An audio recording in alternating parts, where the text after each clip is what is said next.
హైదరాబాద్ ఎయిర్పోర్ట్లో ఉంది. ఎయిర్పోర్ట్ కూడా ఎంత బాగుంటుందో అనుకోలేదు. చాలా బాగుంది. ఫస్ట్ టైం నా రివ్యూ ఇది.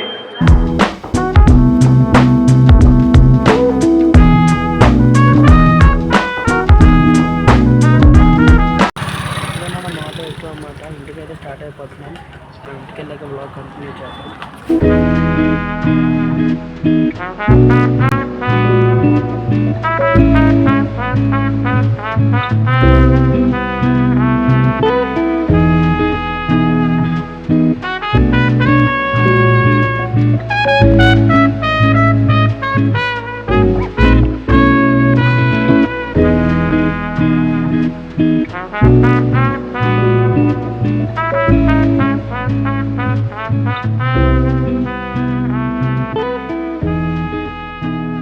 మీలో ఎంతమందికి మేఫిల్ బిర్యానీ అంటే ఇష్టమో కింద కామెంట్ చేయండి.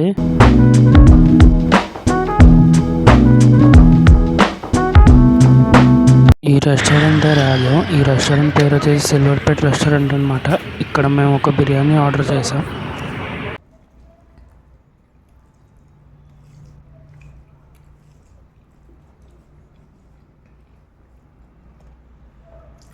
బాగుంది.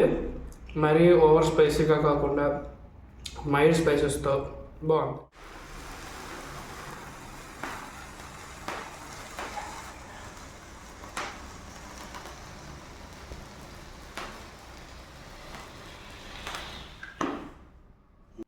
నా ఫేషెస్ నాకు ఏటైందని అనుకోకండి, ఏం అవ్వలేదు. మా మమ్మీ కేరింగ్ చూపించింది నా మీద. ఆయిల్ అంతా మొహం మీద రాసింది, మాయిశ్చరైజర్ అనుకుంటుంది. సో యాక్చువల్గా మేము అసలు హైదరాబాద్ రావడానికి రీజన్ ఏంటంటే మా మమ్మీ వాళ్ళ మేనేజరు మా మమ్మీ వర్క్ సెపరేషన్కి తనకి బ్లూ పాయింట్స్ అని ఒక రివార్డ్ అయితే ఇచ్చారనమాట. సో నేను డాడీ మమ్మీకి సర్ప్రైజ్ చేద్దామని చెప్పి వైజాగ్ నుంచి 2 ట్రైన్స్ మారి చల్లపల్లి రైల్వే స్టేషన్కి అయితే రీచ్ అయిపోయాం అన్నమాట. సో మమ్మీకి అయితే సర్ప్రైజ్ చేస్తాం. హ్యాపీ, మమ్మీ హ్యాపీ, మేము హ్యాపీ. సో ఈ 3 days అయితే మనం హైదరాబాద్లో ఉండబోతున్నాం. ఈ 3 days మొత్తం వ్లాగ్స్ అన్ని కవర్ చేయబోతున్నాం. ఏమేమి వెళ్తామో నేను వెళ్ళిన ప్రతి చోట దగ్గర కవర్ చేస్తాం. రేపు వ్లాగ్ అయితే చాలా ఇంట్రెస్టింగ్గా ఉండబోతుంది. వీడియో ఇక్కడ చూసారంటే లైక్ చేయడం మర్చిపోదు. మళ్ళీ రేపు ఇంకో వ్లాగ్లో కలుద్దాం. Until then bye.